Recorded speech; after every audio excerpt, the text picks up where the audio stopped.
প্রবেশ করে বললেন, ইয়া উম্মুল মুমিনিন, ও আম্মা জান আয়েশা রাদিয়াল্লাহু তাআলা আনহা, আল্লাহর হাবিব কিভাবে আমল করতেন, কিভাবে আমলে সলেহ করতেন আমাদেরকে বর্ণনা দেন। আমরাও তিনজন ব্যক্তি আল্লাহর হাবিবের পথের অনুসরণ করে নেক আমলে সলেহ করে জান্নাতে যেতে চাই। শুনতেছেন কথা? সাহাবী কয়জন প্রবেশ করছে? তিনজন। আম্মা জান আয়েশা রাদিয়াল্লাহু তাআলা আনহা তিনজন সাহাবীকে বললেন, সাহাবীরা, আল্লাহর হাবিব এইভাবে আমল করতেন, এইভাবে নামাজ পড়তেন, এভাবে রোজা রাখতেন, এভাবে সদকা দিতেন। সব আমলের বিস্তারিত বর্ণনা যখন আয়েশা রাদিয়াল্লাহু তাআলা আনহা দিয়ে দিলেন, এই তিন সাহাবী বললেন, আল্লাহর হাবিব কোথায় আর আমরা কোথায়? আল্লাহর হাবিবের তুলনায় আমাদের কোনো আমল যেন হইতেছে না। এবার তিনজন সাহাবীর একজন বললেন, আজকে থেকে আমি সারা রাত নফল নামাজ পড়ব, আর কখনো ঘুমাবো না। বলেন, নফল নামাজ পড়া ভালো কাজ না খারাপ কাজ? বলেন। দ্বিতীয় ব্যক্তি বললেন, আজ থেকে আল্লাহ রাব্বুল আলামিন আমাকে যতদিন হায়াত দিয়ে রাখবেন সারা জীবন নফল রোজা রাখবো, নফল রোজা আদায় করব, নিষিদ্ধ দিন ছাড়া কখনো নফল রোজা আমি ছেড়ে দিব না। তৃতীয় ব্যক্তি বললেন, আম্মা জান আয়েশা রাদিয়াল্লাহু তাআলা আনহা, তার কথা শুনে তৃতীয় ব্যক্তি বললেন, রাসূলের আমলের বর্ণনা শুনে আমার কাছে মনে হয়েছে সংসার আদি আর করা যাবে না। আমি দুনিয়ায় যতদিন জীবিত থাকবো, হায়াত আল্লাহ রাখবেন, এই দীর্ঘ হায়াতের ভিতরে আমার জীবনের শেষ পর্যন্ত ইবাদত বন্দিগিতে আমার লাইফ পার করে দেব, আর কোনোদিন আমি সংসার আদি করব না। তিনজন তিন মন্তব্য করলেন। একজন বললেন সারা রাত নফল করব, একজন বলল সারা দিন রোজা রাখবো, আর একজন বলবো সংসারই করব না। ইতিমধ্যে আল্লাহ রাসূল ঘরের ভিতরে প্রবেশ করলেন। আল্লাহর হাবিব তিনজনার কথা শুনে থমকে দাঁড়িয়ে গেলেন। আল্লাহর হাবিব বললেন, কাদা ওয়া কাদা, ইতিমধ্যে যে তিনজন সাহাবী কথা বলেছে, এই তিনজন সাহাবী তোমরা কিনা? তা কি তোমরা? বলছে, হ্যাঁ হে আল্লাহর রাসূল, আমরা। এবার আল্লাহর হাবিব বললেন, সাহাবায়ে কেরাম শোনো, তোমাদের ভিতরে সব চাইতে বেশি আমি আল্লাহকে ভয় করি, সব চাইতে আমি তাকওয়া অর্জন করার চেষ্টা করি। কখনো আমি রাতের বেলায় ঘুমিয়ে থাকি, কখনো তাহাজ্জুদ আদায় করি, কখনো দিনের বেলায় আমি রোজা রাখি, কখনো ছেড়ে দেই। আর আমি সংসার করি, আমার সন্তান আছে, আমার স্ত্রী আছে। এই কথা বলে আল্লাহ রাসূল সাহাবী তিনজনকে বললেন, সাহাবীরা, আমার এই আদর্শের বাহিরে তোমরা যেই ইরাদা করেছো, ওয়াদা করেছো, যদি তোমরা এই ওয়াদার উপরে টিকে থাকো, ইস্তেকামত থাকো, দৃঢ় থাকো, তাহলে আমি রাসূল তোমাদের তিনজনার পক্ষে সাক্ষ্য দিতেছি, তোমরা তিনজন একজনও তোমাদের রাসূলের উম্মত নও। তোমরা তিনজন একজন রাসূলের উম্মত না। এটা হলো আমল। এটা কি আমল? এবার আমলের সলেহ কি দেখেন। বেদুইন সাহাবী, অশিক্ষিত সাহাবী, লেখা জানে না, পড়া জানে না, স্বাক্ষর করতে জানে না, পড়তে জানে না। এই বেদুইন সাহাবী আল্লাহর হাবিবের দরবারে চলে আসলেন। আল্লাহর হাবিব মসজিদে নববীতে বসা। আল্লাহর হাবিবের কাছে এসে সাহাবী বললেন, ইয়া রাসূলুল্লাহ, ইয়া হাবিবাল্লাহ, দুল্লানি আলা আমাল আদখালাহুল্লাহু বিহিল জান্নাহ, আমাকে এমন কিছু আমলের কথা বলে দেন যে আমলগুলা করলে আল্লাহ রাব্বুল আলামিন আমাকে জান্নাত দিয়ে দিবেন। ও নবী, আপনি আমাকে কিছু আমলের কথা বলেন যে আমলগুলা করলে আল্লাহ আমাকে কি দিবেন? বলেন কি দিবেন? জান্নাত দিয়ে দিবেন। বেদুইন সাহাবী, লেখা নাই পড়া নাই, অশিক্ষিত মূর্খ। আল্লাহর হাবিব বললেন, সাহাবী শোনো, ও বেদুইন সাহাবী, তুমি যখন আজান হয়ে যায় 5 ওয়াক্ত জামাতের নামাজ আদায় করবে, আর রমজানের 30টি রোজা রাখবে, হালাল খাবে, অন্য বর্ণনায় আছে তুমি যাকাত দিয়ে দিবে। এই কথা বলার পর সাহাবী বললেন, ইয়া রাসূলুল্লাহ, যেই আমলের কথা আপনি আমাকে বলেছেন এই আমল আমি ছেড়েও দেব না, বাড়াবো না, কমাবো না, যা বলেছেন ঠিক পুঙ্খানুপুঙ্খ রূপে অক্ষরে অক্ষরে আমি তা পালন করে চলব। নবী, আপনি যা বলছেন তাই আমি করব। এই ওয়াদা করে সাহাবী যখন চলে গেলেন, বেদুইন সাহাবী আল্লাহর হাবিবের দরবার যখন ছেড়ে দিলেন, আল্লাহর হাবিব বাকি সব সাহাবীদেরকে ডেকে বললেন, সাহাবীরা, তোমরা যদি জান্নাতি মানুষ দেখে যদি চক্ষু ঠান্ডা করতে চাও, শীতল করতে চাও, তাহলে তোমরা এই বেদুইন সাহাবীকে দেখে নাও। ও ভাই, আল্লাহ রাসূল বলছেন যে যদি জান্নাতি মানুষ দেখতে চাও তাহলে এই বেদুইন সাহাবীকে দেখো। এবার বলেন তো, দুই সাহাবীদের ভিতরে পার্থক্য কি ছিল? ওই 3 জন সাহাবী বলছেন যে আমরা আমলে বাড়াইতে কমাইতে চাই, এই জন্য আল্লাহ রাসূল বলছেন জাহান্নামে যাবা, এটা আমল। আর এই সাহাবী বলছেন যা করে বলেছেন তাই আমি পালন করব, বাড়াবো না, কমাবো না। এটা হচ্ছে আমলের চলে। এটা কি আমলের চলে? এই জন্য আল্লাহ রাব্বুল আলামিন বলেছেন, ওমান আহসানু কওলাম মিম্মান দাআ ইলাল্লাহি ওয়া আমিলা আমালান।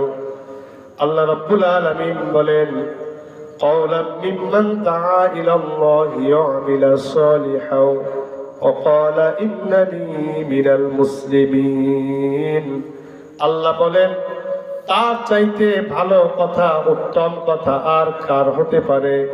যেই ব্যক্তি মানুষকে আহ্বান করে দ্বীনের পথে, আর নেক আমল করে, আর নিজেকে মুসলমান বলে সাক্ষ্য দেয়। আল্লাহ বলেন এর চাইতে ভালো কথা আর কারো হতে পারে না, যে মানুষকে আহ্বান করে আল্লাহর পথে, দ্বীনের পথে দাওয়াত দেয়। সব নবী রাসূলদের মিশন ভিশন এই একটাই ছিল, মানুষদেরকে কোথায় দাওয়াত দেওয়া? দ্বীনের পথে দাওয়াত দেওয়া। সেই আমল কিন্তু এখন আমরা করি না, করি না। নিজেরা নিজেদের কথা চিন্তা করি খালি। ভাইরা আমার, মানুষদেরকে দ্বীনের পথে দাওয়াত দিতে হবে, দ্বীনের পথে আহ্বান করতে হবে। আল্লাহ রাব্বুল আলামিন নবীদের কথা তুলে ধরে বলতেছেন, ওয়ালাকাদ আরসালনা নূহান ইলা কওমিহি ফাকালা ইয়া কওমি ইবুদুল্লাহা মা লাকুম মিন ইলাহিন গায়রু। আল্লাহ তাআলা পৃথিবীর প্রথম রাসূল হযরত নূহ আলাইহিস সালামের কথা বলতেছেন, যে নূহ আলাইহিস সালাম তার কওমকে, মানুষদেরকে দ্বীনের পথে দাওয়াত দিয়েছেন। আবার আমাদের নবীর কথা বলতেছেন। আল্লাহ রাব্বুল আলামিন বলেন, আমাদের নবীকে উদ্দেশ্য করে আল্লাহ রাব্বুল আলামিন বলেন, ইয়া আইয়ুহার রাসূলু বাল্লিগ মা উনজিলা ইলাইকা মির রাব্বিক ওয়া ইল্লাম তাফআল ফামা বাল্লাগতা রিসালাতাহু আল্লাহু ইয়াসিমুকা মিনান নাস। আল্লাহ রাব্বুল আলামিন আমাদের শেষ নবী হযরত মুহাম্মদ সাল্লাল্লাহু আলাইহি ওয়াসাল্লাম, আমাদের শেষ নবীকে লক্ষ্য করে বলেন, হে নবী, বাল্লিগ মা উনজিলা ইলাইকা মির রাব্বিক, আপনার রবের পক্ষ থেকে, আল্লাহর পক্ষ থেকে যেই কোরআনুল কারীম আপনাকে হাদিয়া দেওয়া হয়েছে, যেই কোরআনুল কারীম আপনাকে উপহার দেওয়া হয়েছে, ও নবী এই কোরআনুল কারীমের প্রচার, এই কোরআনুল কারীমের তাবলীগ আপনি করেন। ও নবী এই কোরআনের প্রচার করেন, কোরআন মানুষের কাছে দাওয়াত দেন। কিসের কিসের দাওয়াত দিবেন? কোরআনের। তাবলীগ করেন কিসের? কোরআনের। আল্লাহ রাব্বুল আলামিন এই কথা বলে শেষ করলেন না, আরো সাথে সাথে বলে দিলেন, ফামা বাল্লাগতা রিসালাতাহু। ও নবী এই কোরআনের দাওয়াত যদি আপনি না দেন, কোরআনের প্রচার যদি আপনি না করেন, তাহলে যেই রিসালাত, যেই নবুয়াত আপনাকে দিয়েছিলাম, এই রিসালাতের দায়িত্ব যেন আপনি পালন করলেন না। এই রিসালাতের দায়িত্ব যেন আপনি পালন করলেন না। আল্লাহু ইয়াসিমুকা মিনান নাস। নবী এই কোরআনের দাওয়াত দেওয়ার পরে যত বিপত্তি, বাধা, মুসিবত আপনার প্রতি আসবে, আমি আল্লাহ রাব্বুল আলামিন সব বাধার মোকাবেলা করে দেব। জোরে বলেন সুবহানাল্লাহ। আল্লাহ গ্যারান্টি দিতেছেন যে সমস্ত বাধা বিপত্তি আমি মোকাবেলা করব। এর দ্বারা বোঝা যায় আপনি যখন দিনের দাওয়াত মানুষকে দিবেন, আপনার প্রতি বাধা আসবেই আসবে, ঠিক কিনা? যদি বাধা না আসে তাহলে বুঝতে হবে যে আমাদের দাওয়াত কাঙ্ক্ষিত মানের দাওয়াত, যেই দাওয়াত আল্লাহ তাআলা দিতে বলছেন সেই দাওয়াত আমাদের হয় না। এটা আমাদের বুঝতে হবে। ভাইরা আমার, সময় কি হয়ে গেছে নাকি? প্রিয় ভাইরা, এই জন্য দিনের দাওয়াত আমাদের দিতে হবে। আল্লাহ বলছেন যে আল্লাহু ইয়াসিমুকা মিনান নাস। এই দাওয়াত দিতে গেলে সমস্ত বাধা বিপত্তি আমি আল্লাহ কি করব? আমি মোকাবেলা করে দিব। ইতিহাস পড়ে দেখেন, আল্লাহ রসুলকে একবার নয়, দুইবার নয়, কাফেররা, ইহুদিরা 82 বার রসুলকে হত্যা করার পরিকল্পনা করেছে। কয়বার? 82 বার পরিকল্পনা করেছে রসুলকে হত্যা করার। তাবুকের ময়দানে চলে গেছেন আল্লাহর হাবিব। তাবুকের ময়দানে, মদিনা মুনাওয়ারা থেকে 500 মাইল দূর তাবুকের ময়দান। মুনাফিকরা যায়নি, মদিনায় রয়ে গেছে। এবার মুনাফিকরা চিন্তা করলো আল্লাহ রাসূলকে কিভাবে হত্যা করা যায়। 12 জন মুনাফিক ইহুদি মিলে একটা মসজিদ তৈরি করেছে। কি মসজিদ? একটা মসজিদ তৈরি করেছে। মসজিদ তৈরি করে এই মসজিদের ছাদের উপরে 2টি পাথর, বড় বড় পাথর রাখছে। এবার রাসূল যখন তাবুকের ময়দান থেকে ফিরে এসেছে,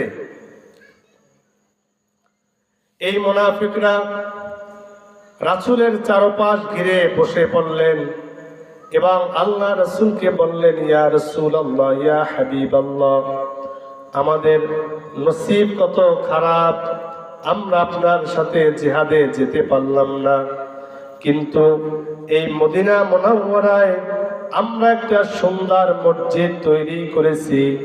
আপনি যদি নামাজ পড়ে এই মসজিদকে উদ্বোধন করে দেন, তাহলে আল্লাহ রাব্বুল আলামিন মনে হয় আমাদেরকে মাফ করে দিবেন। রাসূলের কাছে চলে গেছেন, নবী একটা মসজিদ বানাইছি, আসেন আপনি একটু নামাজ পড়েন। এই মসজিদ কি নামাজ পড়ার জন্য না রাসূলকে মারার জন্য? এই ছাদের উপরে পাথর, বড় বড় পাথর রেখে দিয়েছে। রাসূল এখানে আসবে, ছাদ থেকে পাথর ঠেলে দিয়ে আল্লাহ রাসূলকে দুনিয়া থেকে ধ্বংস করে দিবে। কিন্তু আল্লাহ রাব্বুল আলামিন বলছেন, আল্লাহু ইয়াসিমুকা মিনান নাস, আমি মানুষের ষড়যন্ত্র থেকে আপনাকে বাঁচাবো। আল্লাহর হাবিব চলে গেলেন নামাজের জন্য। আল্লাহ রাব্বুল আলামিন জিবরাইলকে পাঠিয়ে দিলেন, জিবরাইল চলে যাও, আমার হাবিবের কাছে যাও, আর রাসূলকে বলে দাও, ও নবী, এই মদিনায় যে মসজিদ তৈরি করা হয়েছে, এই মসজিদ ইবাদতের উদ্দেশ্য তৈরি করা হয় নাই, এই মসজিদ তৈরি করা হয়েছে আপনাকে মারার জন্য। নবী যান, জিবরাইল চলে যাও, নবীর কাছে বার্তা নিয়ে যাও, পয়গাম নিয়ে যাও। জিবরাইল আল্লাহ রাসূলের কাছে চলে আসলেন। আল্লাহ রাব্বুল আলামিন আয়াত নাযিল করে দিলেন, والذين اتخذوا مسجدا ضرارا وكفرا وتفريقا بين المؤمنين আয়াত নাজিল করে বলে দিলেন, ও নবী, এই মদিনার মসজিদ ইবাদতের জন্য না, এই মসজিদে জেরা তৈরি করা হয়েছে যেন মুসলমানদেরকে এবং মুসলমানদের নবীকে মুহাম্মদুর রাসূলুল্লাহকে এই দুনিয়া থেকে যেন বিদায় করে দিতে পারে, এই জন্যই এই মসজিদ তৈরি করা হয়েছে। আল্লাহ বলছেন যে এইভাবে যখন মসজিদের কাছে গেলেন, আল্লাহ তাআলা ফেরেশতা দিয়ে এই পাহাড় পাথর দুইটিকে বন্ধ করে দিলেন শূন্যবারে। এজন্য আল্লাহ বলছেন যে আল্লাহু ইয়াসিমুকা মিনান নাস, আপনি যখন দ্বীনের পথে মানুষকে দাওয়াত দিবেন, আল্লাহ আপনার হেফাজতকারী হয়ে যাবে। সুবহানাল্লাহ, আল্লাহ আমাদের হেফাজতকারী হয়ে যাবে। কিন্তু আমাদের দেশে দেখি অনেকে দ্বীনের প্রতি দাওয়াত দেয় কিন্তু তার কোনো শত্রু নাই, এরকম হয় না? মনে হয় কি না? তার কোনো শত্রু নাই, সব বন্ধু। এজন্য আমি মাঝে মাঝে উদাহরণ দেই যে আমাদের দেশে অনেক সময় দেখবেন ওই 30,000 ভোল্টেজের লাইন যে খাম্বার উপর দিয়ে গেছে, ওই খাম্বার তারের সাথে হেলান দিয়ে অনেক সময় দেখা যায় যে খাম্বার নাটগুলা টাইট দেয় কিন্তু লোকটাকে কারেন্টে ধরে না। এরকম দেখছেন না? দেখছেন কিনা? কেন ধরে না বলেন তো? খাম্বা আছে, লাইন আছে, তার আছে, কিন্তু বিদ্যুৎ নাই। কি নাই? বিদ্যুৎ নাই, এই জন্য তাকে কারেন্টের শর্ট দেয় না। আমাদের কিছু মানুষের দাওয়াত আছে, সুবিধাবাদ জিন্দাবাদী দাওয়াত, প্রকৃতপক্ষে ইসলামের দাওয়াত আমাদের ভিতরে নাই। কোন জায়গায় সুযোগ বুঝে আমরা কথা বলি, যেখানে এমন কথা বলি যাতে আমার প্রোগ্রাম দাওয়াত বেশি আসবে, এই কথা আমরা বলার চেষ্টা করি, ঠিক কিনা? কিন্তু ভাইরা আমার, আল্লাহ বলছেন না, তোমরা দ্বীনের দাওয়াত দাও, মানুষকে দ্বীনের প্রতি আহ্বান করো, নেক আমল করো। যদি এই কাজগুলো যদি তোমরা করতে পারো, তাহলে তোমাদের কথার চাইতে উত্তম কথা আর কারো হতে পারে না। ভাইরা আমার, আমি দীর্ঘ সময় আলোচনা করলাম একদম অগোছালোভাবে আলোচনা করছি, কারণ অনেক দূর থেকে সফর করে আসছি, জালকাঠি থেকে। বাড়ি থেকে মূলত আসি না, জালকাঠি থেকে। তো আলোচনা করতে হলে একটু আগে দেখতে হয়, তাই না? একটু দেখতে হয়, তো দেখার সুযোগটা হয় নাই, সেই জন্য অবসর আলোচনা হয়ে গেছে। তারপর যা বলেছি আমাকে সহ আপনাদের সকলকে আমল করার তৌফিক দান করুন, আমিন। আল্লাহ যদি আবার কোনোদিন আনে, তখন বিষয়ভিত্তিক আলোচনা ইনশাল্লাহ করব। আল্লাহ আমাদের সকলকে কবুল করুক। আসসালামু আলাইকুম ওয়া রাহমাতুল্লাহি ওয়া বারাকাতুহু।